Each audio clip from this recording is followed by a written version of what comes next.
January 4th here in southern Ontario. So much I want to cover, so little time. Bill C11 here in Canada. It was clearly intended to do just what it has done, which is really stymie us Canadians from seeing world news. Not only can we not attach news links, but the big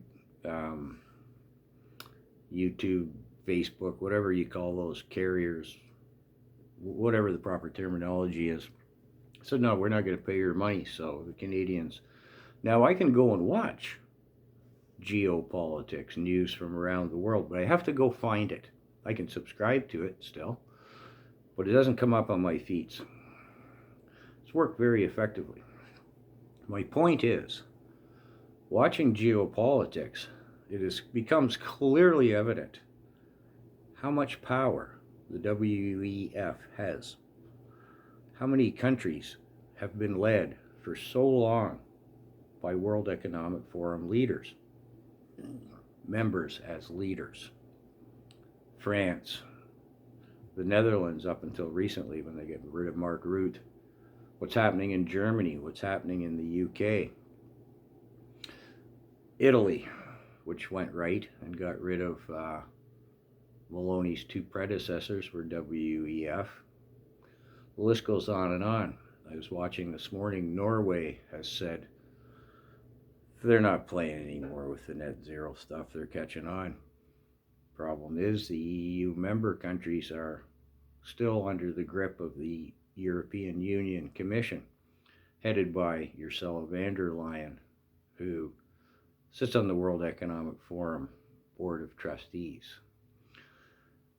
When you see geopolitics, you see this, and what prompted me to make this video was, which one of the ABC simpletons do I follow on TikTok to see what the nudge units tell them to talk about today? What prompted me? Kind of lost my train of thought there. Something this bald clown anyways had said, and I was thinking, like, you're seeing that in a mirror image. If you saw geopolitics and what's going on, you could not possibly perceive it in the way that this fellow does perceive it. And I'll leave him unnamed, it doesn't matter. And that's why once in a while, when I can find the time, I talk about what's going on.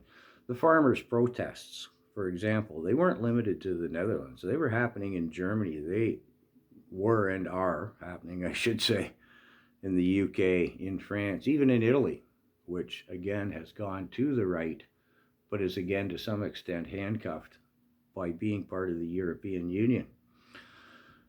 But the WEF is losing a lot of ground. Javier Milei, Argentina, 2 years running now, he's gone to the WEF and said, hey, take your globalist agenda and, well, he said pound sand in political speak. Trump's done it twice now, and once at the UN, same deal, take your globalist agenda. The leaders of the European Union countries who have gone to the right and got rid of their WEF leaders, again, Holland, Italy as examples, there's others, have to coach their terms a little more because they're still under the thumb of the WEF. But we're not seeing any of this here in Canada, and that is intentional, believe me. The Bill C11, the Conservatives argued it in Parliament that this was designed for us not to see world news. And the Liberals said, oh no, it's about making those megacorps, the social media megacorps, pay their share. Well, anyone who read the bill knows better than that. Anyways, it's my ramble on the subject matter.